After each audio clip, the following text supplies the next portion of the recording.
Okay, welcome to the lecture 27 of this class, and we'll continue with the charge particle motion in the electromagnetic field.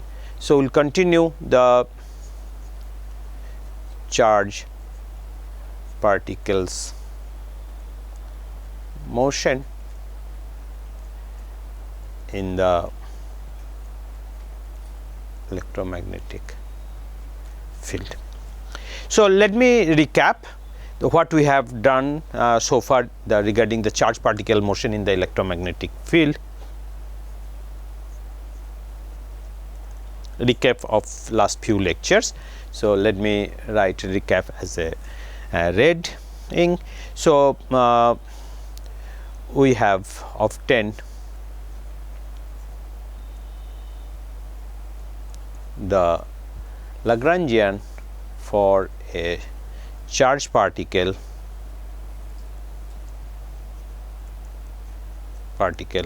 of charge q, mass m in the electromagnetic field produced by this electromagnetic field produced by the vector potential A and phi, and this if I write in explicitly, so half m x dot square plus y dot square plus z dot square minus q times phi, which is function of x, z, y, z and t, plus q q by c, and then you have x dot a x plus y dot a y plus z dot a z. Okay. So this was the Lagrangian we have obtained. Second new point, second most important point which we have learned, that this Lagrangian produces, so the Lorentz force law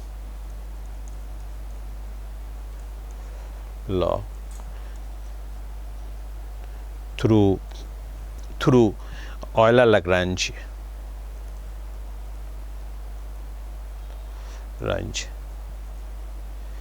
equations. Okay. So equation of motion. So we have Lagrangian, we have Euler-Lagrangian equation, and through equation we find that it produces. So with this second point, which we proved explicitly in last lecture, that this is the correct, this we can conclude, this is the that means this is the correct Lagrangian for a charge particle.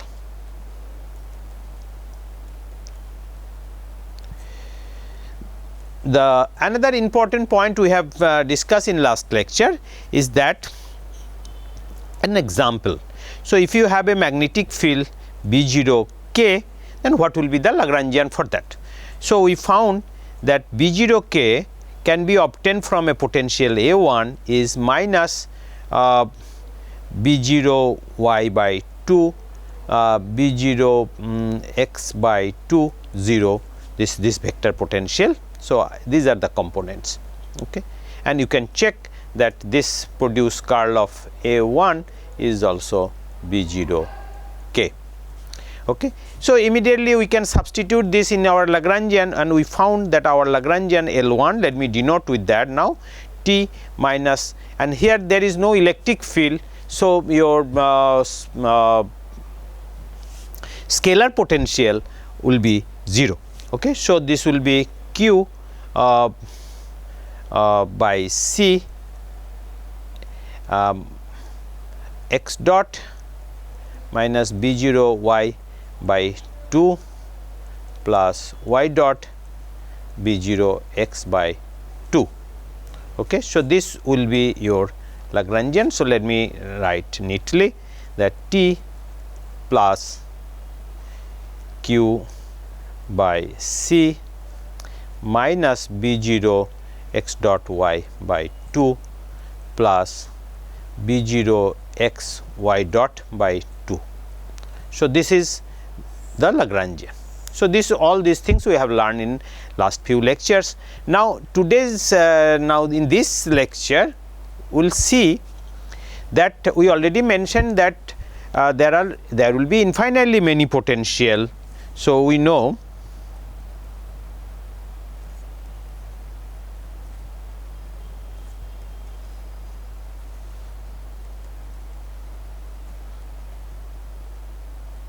many potential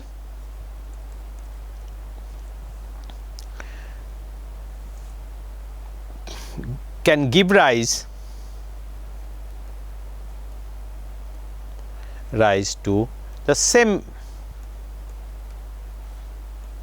E and B, or in this case there will be many A vector potential which will produce the magnetic field along z direction.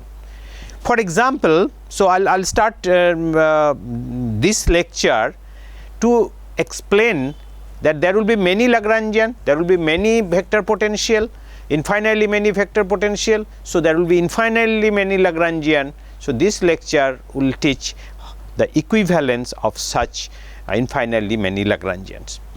Okay. So, first let us calculate one or two more vector potential. We know the vector potential are related by gauge transformation that we have mentioned. So, this is gradient of lambda, with lambda is some arbitrary function.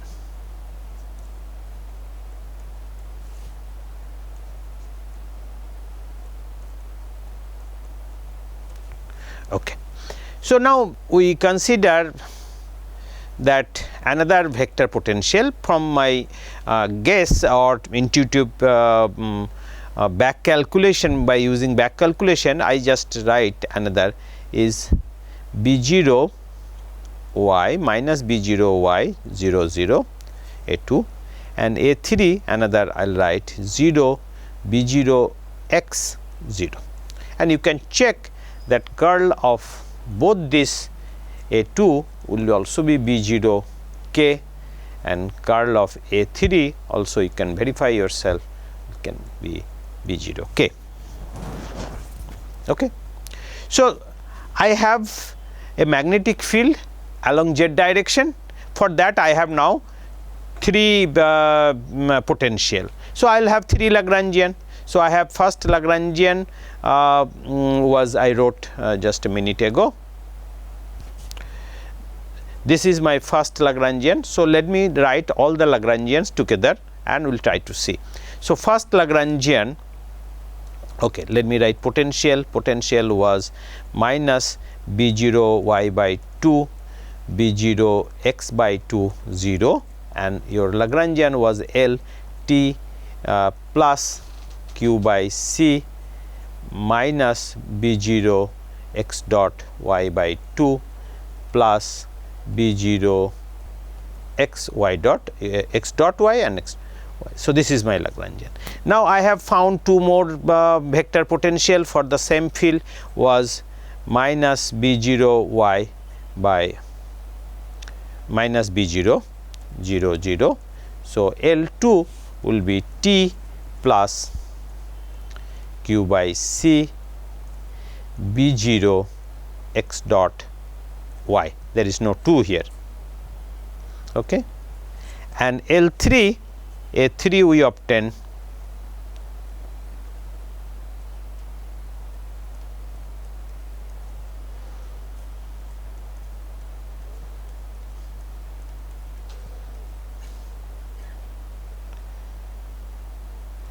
there is a minus sign, I forgot, okay, and there will be B0 x y dot.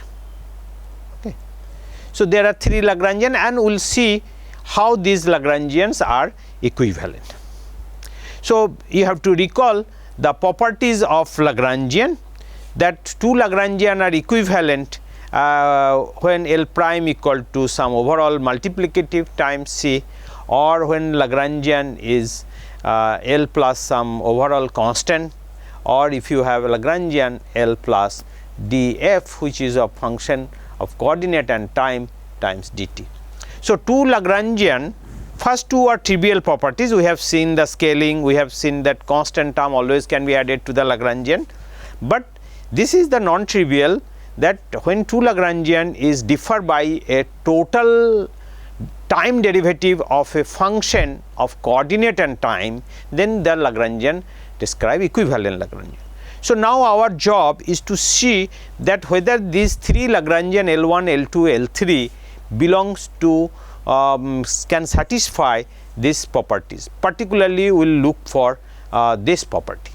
So, let us check the difference between Lagrangian say 2 and Lagrangian 1. So, if I consider L2 minus L1, so what will happen? So, L2, so T will get cancelled. So, L2 is Q by C minus B0 x dot y, this is from the second term of L2, minus Q by C minus B0 x dot y by 2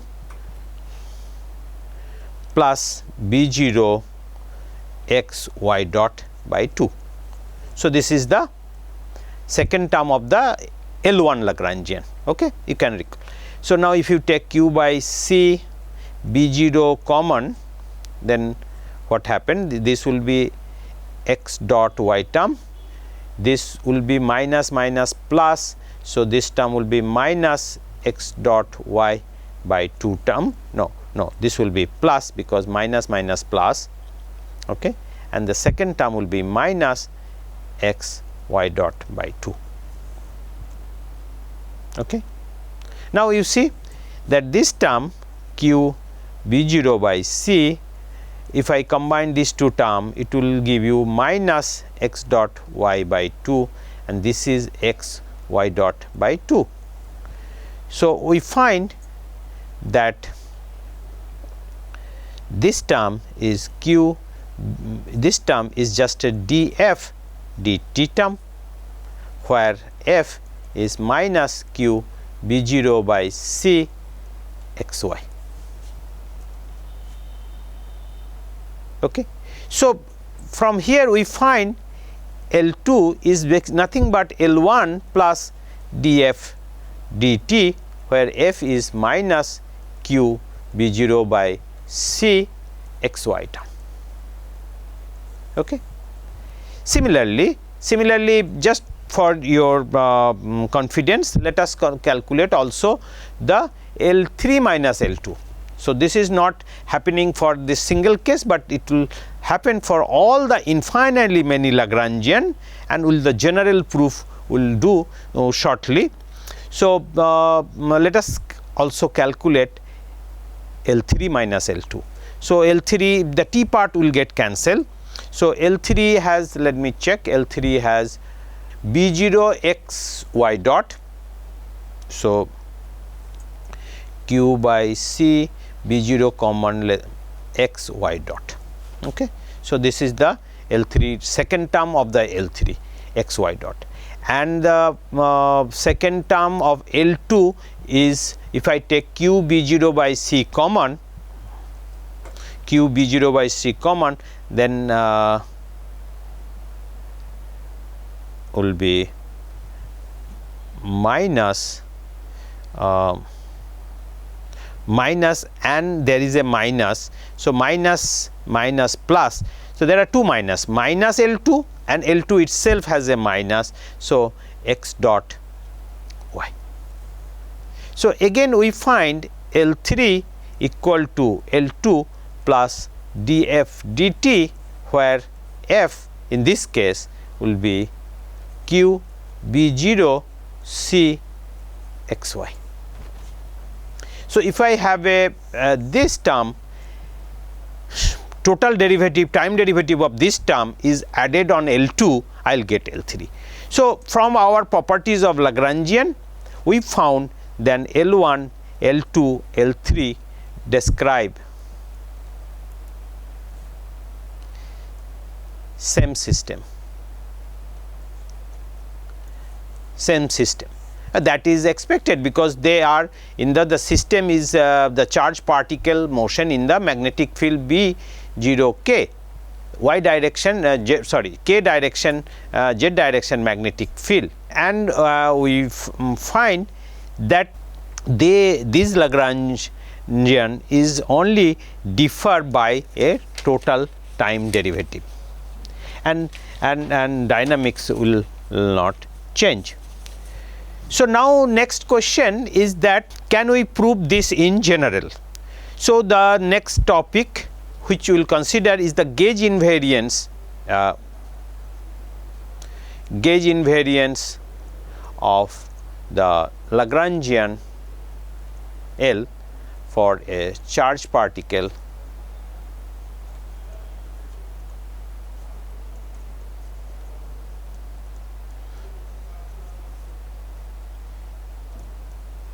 So we will prove a general proof that how we can prove that infinitely many Lagrangian. We have considered 3 Lagrangian as an example for a specific case.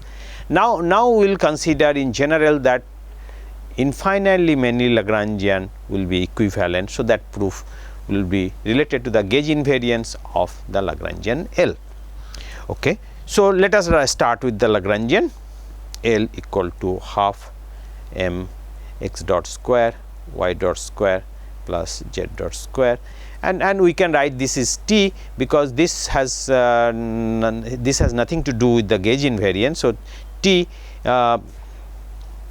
because only the potential changes, not the coordinates. So I will write this whole expression always refer as t, then q by c phi, then q by c v dot a. So this is our Lagrangian for a charged particle, and we know the gauge transformation. So just to remind you that transformation between the vector potential and scalar potential which keeps the electric and magnetic field same. So the gauge transformation, let me write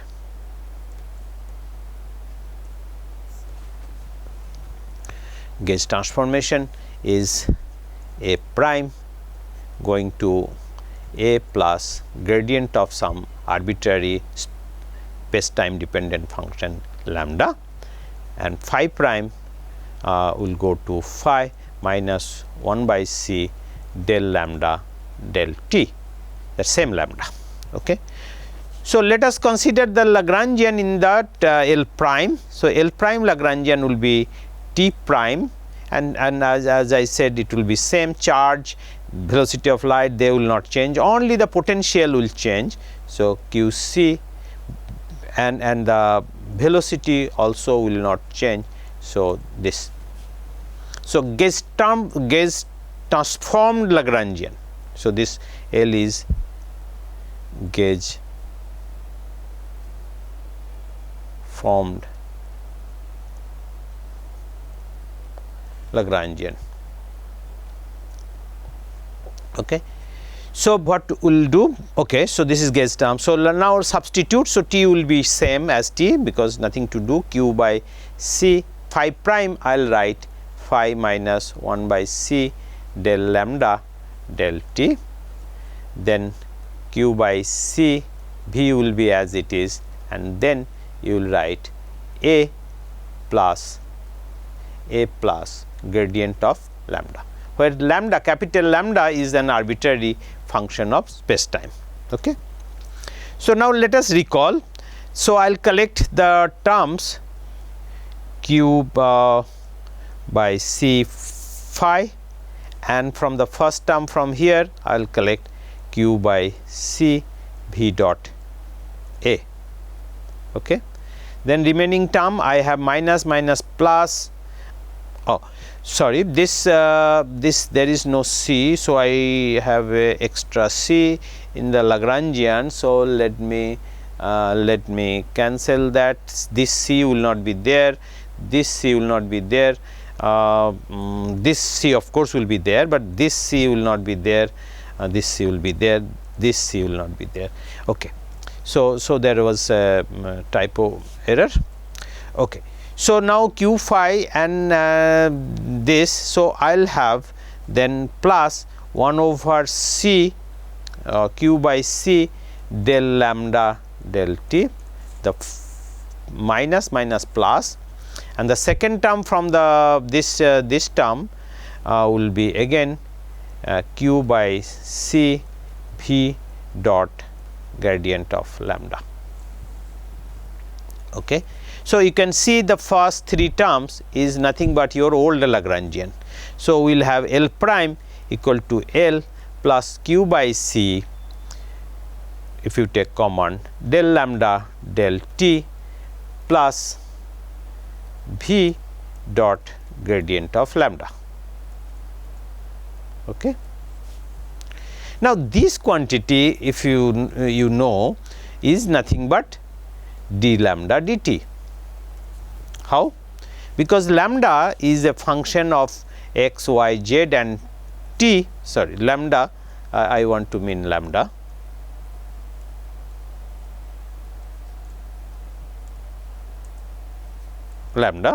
So, it is a function of x, y, z and t. So, if you take a total time derivative and use the differentiation chain rule, so it will be, first I will differentiate with the time, then I will differentiate del lambda del x, then x should be differentiated, plus del lambda del y, then y should be differentiated to time. So, y dot del lambda del z, then z dot. Okay. But they are nothing but x dot is Vx, y dot is Vx. So, so gradient, so if you have V dot gradient lambda, so x dot I plus y dot j plus z dot k, and this will be dotted with del lambda del x I plus del lambda del y j and del lambda del z times k. So, you can get this term. So, basically now we obtain that the gauge transform Lagrangian is the old Lagrangian plus d f dt, where f is nothing but q by c lambda, q by c lambda. Okay. So, this gauge function that expands function. So, under gauge transformation, the Lagrangian changes by a total time derivative of a function. So, that means if you have that, dynamics will not change, it changes by total time derivative, that means dynamics will not change, and you can show that we have shown del s prime, this s, where s is the action. So, the gauge this called, when that you have delta s prime equal to s, dynamics will be same, and we call that this gauge transformation is the symmetry of the theory. So, in the Lagrangian formulation we find that gauge symmetry of the Lagrangian we obtain for a charged particle in the electromagnetic field. So, in the remaining time, what we will do in this class, that how to calculate that infinitely many potential which give rise to the same electric and magnetic field, and also if we have time, if time permits, we will consider that example with electric field also, because so far we have not considered any electric field. So, how we will find that? See, I wrote 3a, a1, let me recall, minus b0 y by 2, b0 x by 2 0. I wrote a2 equal to b0 y 0 0. I wrote a3 0 b0 x 0. Okay. This I wrote, and you can check yourself that all 3 is b equal to b0 k, straightforward. But what is the gauge transformation that relates a1 to a2 or a1 to a3 or a2 to a3? How you will find that we have to check check. So, I will tell you. So, let us write the gauge transformation for the vector potential A prime. So, in this case let me write A2, A prime is my A2, A1 plus gradient of lambda. So, I have to find which lambda will produce this A2 from A1. Okay. So, let us calculate, these are vectors, remember these are vectors. So, A2 I know is B0 y I component, nothing else. A1 I know minus B0 y by 2 I component plus B0 x by 2 j component, plus I have gradient of lambda which have all three components. So, gradient of lambda I can write now, if I take this, so it will be, so there is a mistake again, this will be minus. So, A2 this will be minus. So, this will be, if I take this side it will be minus B0 y by 2, there will be minus, there will be half plus, so of I, and this will be minus B0 x by 2 j component. So, now your gradient of lambda, so gradient of lambda is del lambda del x I component plus del lambda of del y j component plus del lambda of del z k component. So, if you compare the vector equation both side, you will get del lambda del x is basically your B0 y by 2. So, from here I can find that lambda will be minus B0 x y by 2 plus some constant which can be function of y or z. So, let me write function of y and z. Similarly, if I consider the second equation, if we consider the second equation, I will find del lambda del y will be minus B0 x by 2, implies lambda will be minus B0 x y by 2 plus c, which can be function of x and z. So, combining these two results, I find lambda equal to your B0 x y by 2 minus, of course. So, if we perform a gauge transformation with this lambda, you will go from 1 vector potential 1 to 2, the example we have considered.